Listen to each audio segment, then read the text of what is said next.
कि आया ये वाकया सच्चा है या इसके पीछे कुछ प्रोपेगेंडा है या उसके साथ कोई दुश्मनी थी या पेड़ वालों का उससे कोई मुखासमाना झगड़ा चल रहा था। इस केस के पीछे हकीकत क्या है आप बताइए।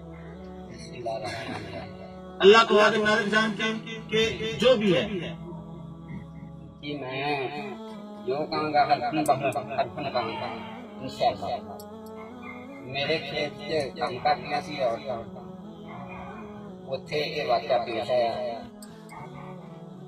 ते मैं आसन पूछा कि तू मैं गल्लां जो असां करदियां तूं कीतियां मेरे को इकरार किया कि हाँ मैं गल्लां कीतियां।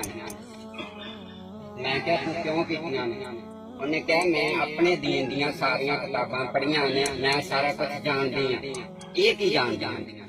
मैं सारा कुछ जानदी हां, ये की जानदी हां? ते मैं अल्फन बालफन मस्जिद के कुरान पाक सामने रख के मैं ये कहना कि मेरे को इकरार किया और इन्हें ये गल्लां कीतियां।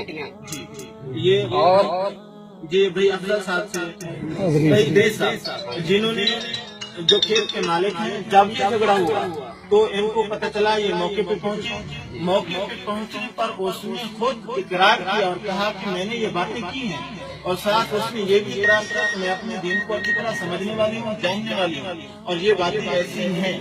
और मैं हल्फन ये बात करता हूँ कारी साहब और इस गाँव में किसी की कोई अदावत नहीं है। इससे पहले कोई जाती अदावत नहीं है।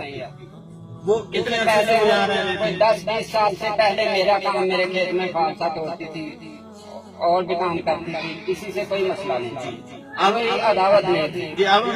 और मैं supreme court of chief justice of Pakistan साहब से इल्तमास करता हूँ, गुजारिश करता हूँ कि मैं हल्फन ये बयान करता हूँ कुरान पाक के सामने कि इसमें कोई शुबे की शिकायत नहीं है, कोई कमी नहीं है, जो है ये हक है और हम इस हक के पीछे जान देने को तैयार हैं इंशाअल्लाह।